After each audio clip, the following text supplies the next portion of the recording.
සුබ දවසක් මේ වෙනකොට අපි පැස්කල් වල කොහොමද ප්‍රෝග්‍රෑම් එකක් නිවැරදිව සටහන් කරන්න කියලා දන්නවා. අද දවසේදී මම සූදානම් වෙනවා ප්‍රෝග්‍රෑම් එක රන් වෙන වෙලාවෙම කොහොමද ප්‍රශ්න වලට පිළිතුරු සපයලා ඒ රන් වෙන වෙලාවෙම උත්තර ලබා ගන්න කියලා. අපි බලමු ඒක කරන්නේ කොහොමද කියලා.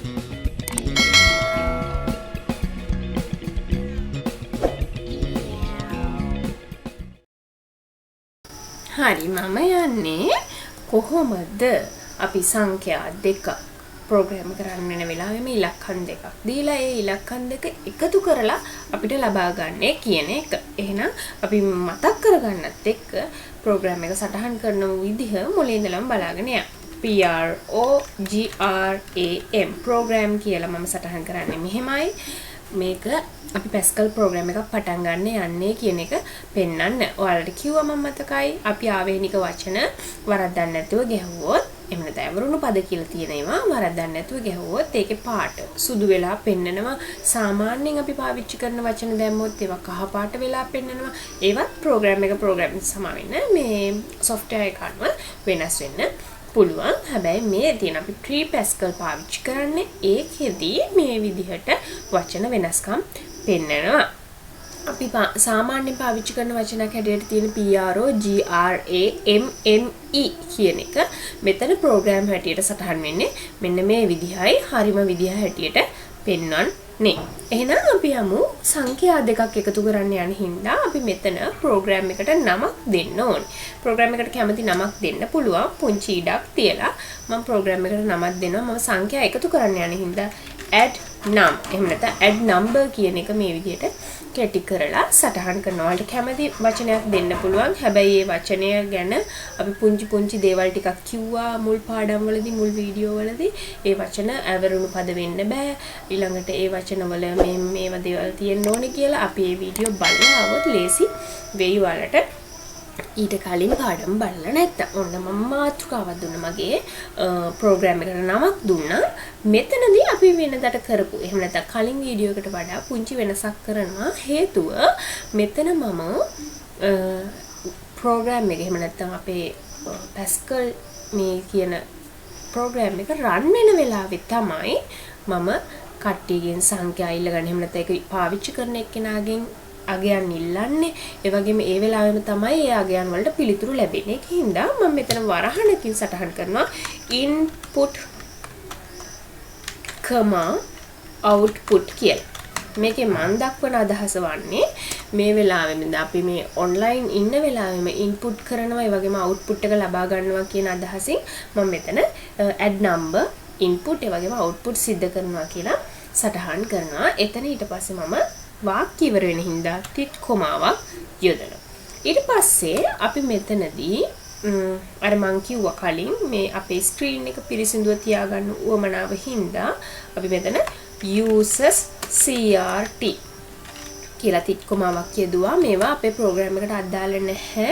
නමුත් අපි මෙතනදී පාවිච්චි කරනවා මේවා මේ අර අපේ ප්‍රෝග්‍රෑම් එකේ පිළිවෙල සහ නිවැරදිභාවය වෙනම පෙන්වන්න ඕන හින්දා. ඊට පස්සේ අලුත් දෙයක් තව එකතු වෙනවා. ඒ තමයි variable කියන එක. ඒ කියන්නේ අපි මේක ක්‍රියාත්මක කරන අවස්ථාවේදී මොනවා හරි සංකේතයක් අර xy කියලා අපි සටහන් කරන්නේ. x කියලා කියන්නේ මේක, y කියලා කියන්නේ මේක වගේ අපි මොනවා හරි ගන්න ඉලක්කම වෙනුවෙන් දැනට සංකේතයක් නියෝජනයක් හැටියට තියාගෙන ඉන්නවා. අපි ඒ වෙලාවට මේ පළවෙනි ඉලක්කම හැටියට x දෙනවා, දෙවෙනි ඉලක්කම හැටියට y දෙනවා කියලා අන්න ඒ වගේ සංකේතයක් තියාගන්න එකට අපි කියනවා variable එකක් කියලා. එහෙම නැත්නම් විචල්යක් කියලා කියනවා. එතකොට අපි විචල්යක් එහෙම නැත්නම් ඉඩක් තියාගන්න අවශ්‍ය හින්දා මෙන්න මේ ඉඩ තියන්න මෙන්න මේ පළවෙනි අංකෙට, මේ ඉඩ තියන්න දෙවෙනි අංකෙට කියලා වෙන් කර ගැනීමක් ප්‍රෝග්‍රෑම් එකේ මුලදිම කරගන්න ඕනේ. ඒකට කියන අපි variable කියලා. අපි ඒක සටහන් කරන්නේ var කියන අවරුණු පදේ. variable කියන එක. එතකොට අපි මේ variable එක කියන්නේ එහෙම නැත්නම් හඳුන්වා දීමේ සංකේත ඕන එකක් පාවිච්චි කරන්න පුළුවන්. අර කිව්වා වගේම අවරුණු පදයක් ඇරෙන්න. දැන් මම ඉලක්කම් දෙකක් එකතු කරන්න යන්නේ. ඒකින්ද මම දානවා මගේ පළවෙනි variable එක no1. NO1 කියලා මම එක වේරියබල් එකක් ගන්නවා කමාවක් දානවා තව ඒවා තියෙනවා නම් NO2 පළවෙනි සංඛ්‍යාව මම NO1 number 1 කියලා සංකේත කරනවා දෙවෙනි සංඛ්‍යාව number 2 කියලා සංකේත කරනවා ඒ වගේම එකතුව කියලා වචනයකුත් එනවා නේද පළවෙනි සංඛ්‍යාවයි දෙවෙනි සංඛ්‍යාවයි එකට එකතු වෙන්න ඕනේ එතකොට අපි එකතුවට total කියන සංකේතේ පාවිච්චි කරනවා එහෙම නැත්නම් ඇවරුණු මේ සම වෙන වේරියබල් එක පාවිච්චි කරනවා එතකොට මම number 1 කියලා එක ඉඩක් තියාගන්නවා number 2 කියලා එක ඉඩක් තියාගන්නවා ඒ දෙකෙන් ගොඩ නැගෙන එකතුව හොයන්න total කියන වචනෙට ඉඩ තියාගන්න. මොකද මේ කිසිම දෙයක් මේ ප්‍රෝග්‍රෑම් එක ඇතුලේ අඳුරන්නේ නැහැ. අපි හැම දෙයක් මේකින් එක සංකේත කරලා මේවා මෙහෙමයි කියලා පැහැදිලි කරගෙන යන්න ඕනේ. මොකද මේක ප්‍රෝග්‍රෑම් එකක් හින්දා. ඊට පස්සේ මෙතන අපි තව සංකේතවත් කරනවා. දැන් මේ කියපු විදිහට වේරියබල් එහෙම නැත්නම් මම මේ ස්ථාන තුනට නම් තුනක් දැනට දාගෙන ඉන්නවා. මේවයේ සංකේත එහෙම නැත්නම් මේවයේ වටිනාකම් ඇතුළත් වෙන්නේ කොයි විදිහටද කියලා අපි සටහන් කළ යුතුමයි. ඒ කියන්නේ අපි කතා කරා කලින් වීඩියෝ වල ඒවත් ඔයාලට බලන්න පුළුවන්. වචන වලින්ද සටහන් වෙන්නේ, ඉලක්කම් වලින්ද සටහන් වෙන්නේ. අන්න ඒ විදිහට මේකේ සටහන් කරන්න ඕනේ. yes no කියලාද තියෙන්නේ. එහෙම නැත්තම් මොකක් හරි නම වචනයක් සටහන් වෙනවද කියලා දාන්න ඕනේ. හැබැයි මේ මෙතන තියෙන විදිහට අපි පාවිච්චි කරන්නේ ඉලක්කම්. නේද? අපි number 1, number 2 කියලා සටහන් කරන්න මොන හරි ඉලක්කම්. ඔයාලට කැමති නම් දශම සහිත ඉලක්කමක් දාන්න පුළුවන්. අපි කියමු 10.5, 20.5 එහෙම කියලා දාගන්න පුළුවන්. එහෙම නැත්නම් සම්පූර්ණ වටිනාකම මට 500ට 200 එකතු කරලා දෙන්න කියලා සම්පූර්ණ වටිනාකමක් තියෙනව දාන්න පුළුවන්. අපි ඊට කලින් ඒව කතා කරා. එහෙම පූර්ණ වටිනාකම් තියෙන සටහන් කරනවට අපි කියනවා වචනයක් integer කියලා. integer දශමත් එක්ක මොන හරි සටහනක් දාලා උත්තරයක් දශමත් එක්ක බලාපොරොත්තු වෙනවා නම් ඒකට අපි කියනවා රියල් කියලා සත්‍යාගය කියලා. ඒවා අපි වීඩියෝ වලදී කතා කරා. නැවත බලන්න පුළුවන් මම මේ මතක් කරගෙන යන්නේ. එතකොට මම මෙතනදී මෙන්න මේ කියන සංකේත පූර්ණ සංඛ්‍යා වලින් තමයි සටහන් කරන්නේ කියලා පෙන්වන්න. මෙන්න මෙතන ඩබල් ඩොට් දාන්නේ මෙතන තිත්කමාව දාන්නේ මෙතන දෙතිත සටහන් කරන්නේ මේ කියන සටහන් ඔක්කොම මම දාන්නේ integer integer integer මට මේ සටහන් ටික ඔක්කොම ඕනේ පූර්ණ සංඛ්‍යා වලින් කියලා තමයි මේ සටහන් කරන්නේ. ඊට පස්සේ තිත්කමාව යෙදුවා. ඊට පස්සේ මම යනවා ඊළඟ පේලියට. මම හිතනවා පැහැදිලි වෙන්නේ නැති කියලා මේ යොදන සංඛ්‍යා මම යොදන්නේ පූර්ණ සංඛ්‍යා වලින් කියන එක තමයි මම මේ සටහන් කරලා තියෙන්නේ. ඊට පස්සේ මම මෙතන පොඩ්ඩක් ඉඩ අයින් කරන්න. මගේ තියෙන ස්පේස් එකක් තිබිලා තියෙනවා. ඊට පස්සේ ඊළඟ පේලියේදී මම ඔන්න වැඩසටහන පටන් ගන්න යනවා begin. අපි කලින් වැඩසටහනට අමතරව දැම්මේ මේ variable කියන කොටස විතරයි. ඔන්න පටන් ගන්න යන්නේ වැඩසටහන CLR SCR කියලා clear screen එක clear කරගන්න අපි මෙතන පාවිච්චි කරනවා. ඒකත් අපේ ප්‍රෝග්‍රෑම් එකට අදාළ නැහැ. අපි මේකේ පිළිවෙල සහ පිරිසිදු බවට තමයි අපි යොදා ගන්න යන්නේ. ඔන්න දැන් අපි පටන් ගන්නයි යන්නේ. සටහනක් ඒ විදිහටම අවශ්‍ය නම් අපි ලියනවා කිව්වේ right එහෙම නැත්නම් right ln කියලා. මම මේ දෙකේ වෙනසත් අපි කලින් වීඩියෝ එකේදී කතා කරා. ඒකේ මම වරහණක් ඇතුළේ යොදනවා. ඒ විදිහටම ඕන හින්දා උඩු කොමාව යටතේ. දැන් ඉලක්කම් දෙකක් දැන් මම දන්නවා ප්‍රෝග්‍රෑම් එකේ ඉලක්කම් දෙකක් එකතු කරන්න යන්නේ කියලා. ඒ වුණාට අපි මුකුත් ස්ක්‍රීන් එකේ මුකුත්ම සටහනක් නැතුව මොනවද කරන්න තියෙන්නේ කියලා බලාගෙන ඉන්න වෙන වැඩක් වෙනවා. ඒකින්ද මම මෙතන සටහන් කරනවා පළවෙනි ඉලක්කම ඇතුළත් කරන්න. ඔබේ පළවෙනි ඉලක්කම ඇතුළත් කරන්න කියලා මට දාන්න පුළුවන්. මම දන්නවා FIRST first number අපි පිළිවෙලකටම ලියමුකෝ. enter your first number අපි එහෙම දාමු. enter your first number. මේකේ තව දෙයක් කියනවා මම ඊට කලිනුත් කියලා ඇති. උඩුකොම ඇතුලේ අපි අකුරු වැරදියට ලිව්වත් මොන හරි අඩුපාඩු විදියට ලිව්වත් කිසිම ප්‍රශ්නයක් නැහැ. මොකද ඒක ඒ විදිහටම සටහන් වෙනවා. කෝඩින් එරර් මොනවත් නැහැ. මේ එළියේ සටහන් කරන ඒවා තමයි අපි නිවැරදිව සටහන් කරන්න ඕන. ඉතින් මම දැම්මා enter your first number කියලා. ඊට පස්සේ එතනින් අපේ වාක්‍ය ඉවරයි. ඊට පස්සේ අපි වරහන වහනවා. ඊට පස්සේ තිත්කමාව තනි උඩුකමාව තමයි පාවිච්චි කරන්නේ. වරහන ඇතුලේ තමයි සටහන් ගන්න. ඊට පස්සේ දැන් ඔන්න අපි enter your first number කියලා දැම්මහම පස්සේ මට ඉලක්කම ටයිප් කරන්න ඉඩක් ඕනේ. අර වෙන් කරපු ඉඩ වෙන් කරපු ඉඩේ ඉලක්කම මේක තමයි කියලා අපි පෙන්වන්න ඕනේ. ඒකට අපි කතා කරනවා read කියලා. ඔයාලට read කියලා දැම්මොත් මේ අපි right line දාපු පේලියෙම තමයි ඉලක්කම වැටෙන්නේ. අර වගේම read ln කියලා දැම්මොත් ඒක පල්ලෙහායින් සටහන් වෙනවා. read ln වරහන් ඇතුලේ මම දානවා no1. ඒ කියන්නේ අපි අර මෙයා දාන එන්ටර් කරන ෆස්ට් නම්බර් එක අපි කියමු 25 කියලා ටයිප් කරපු එක මෙන්න මේ නම්බර් 1 කියලා තිබුණ ඉඩට දාන්න කියලා තමයි මේ අදහස් කරන්නේ. මෙතන අපි දාලා තිබුණ n එක කියලා මේක ඇතුළේ ලියන්න ඕනේ n එක කියලා. මෙතන අපි දාලා තිබුණ නිකන් number number 1 කියලාම දාලා තිබුණොත් මෙතන අපි දාන්න ඕනේ number 1 කියලා. ඒ කියන්නේ මෙතන අපි ආදේශ කරපු සංකේතයට මෙන්න මේ එයා එවපු first number එක ඇතුළත් කරගන්න කියන එක තමයි මේ read ln කියන එකෙන් අදහස් කරන්නේ. ඉතින් අපි ඊට පස්සේ ඔන්න තිත්කමව දාන්න. දැන් මම හිතනවා මේකේ අනිත් කොටස වලට පැහැදිලි. write ln කියලා enter your first number කියලා දැම්මා read number 1 කියලා දැම්මා. ඒක තේරෙනවා. එහෙනම් අපි මොකද කරන්නේ දෙවෙනි නම්බර් ඉල්ලන්නේ කොහොමද? write ln වරහණක් කැරියා enter your second number කියලා දැම්මා. ඒක read ln වරහණ ඇතුලේ මොකක් කියලා දාන්නේ? no2 කියලා මේ යොදාගත්තු ඒකට ආවේනිකව යොදාගත්තු සංකේතය no2 කියලා තිත්කමාව දාන්න. හොඳට මතක තියාගන්න මේක මේ මෙන්න මෙතන තියෙන අගයට මේක මේ සම්බන්ධ වෙන්නේ. එහෙම නැත්නම් එතන තියෙන ඉඩට මේ ඉලක්කම ඇතුළත් වෙන්න කියන අදහස් කරනකොට උඩු කොමා දාන්නේ නැහැ. අර වචනේ වෙනුවට මේක ආදේශ වෙන්න කියලායි දාන්නේ. උඩු කොමා දැම්මොත් වෙන්නේ ඒක ඒ විදිහටම ටයිප් වෙනවා. මම හිතන්නේ අපි දැන් enter first number පැහැදිලි, enter second number කියන එකත් පැහැදිලි, ඒකට අදාළ ආවේනික අගයන් ආදේශ කරගත්තා ඒකත් පැහැදිලි. දැන් අපි මොකද කරන්නේ? දැන් අපි මේකේ උත්තරේ ලැබෙනවද බලන්න ඕනේ. උත්තරේ ලැබුණට වැඩක් නැහැ. ඒක අපිට පේන්නේ නැත්තෝ. නේද? දැන් ඉලක්කම් දෙකක් ඇවිල්ලා තිනවා. මේ ඉලක්කම් දෙක මොකද කරන්න ඕනේ? එකතු කරන්න ඕනේ. එහෙනම් අපි ඊළඟ වැඩේ තමයි මේ ඉලක්කම් දෙක එකතු කරන විදිය පෙන්නනවා. එහෙනම් එකතු කරන්න මම පාවිච්චි කරපු වචනේ තමයි total කියන එක. මට එකතුව හොයන්න ඕනේ. එකතුව එන්නේ මොකද්ද? අපි දන්න දේ තමයි no එකට එකතු කරන්න ඕනේ no2. මේක වරහන් දාන්න නැතුව ලිව්වත් කමක් නැහැ. හරිද? no එකට එකතු කරනවා no2. එතකොට තමයි මගේ total එක එන්නේ කියලා තමයි මෙතන තිත්කමාව දාන්නේ. හැබැයි ඔන්න බලන්න total එක හැදෙන්නේ no එක එකතු වෙලා no2 කියන එක තමයි මම මේ සටහන් කරේ.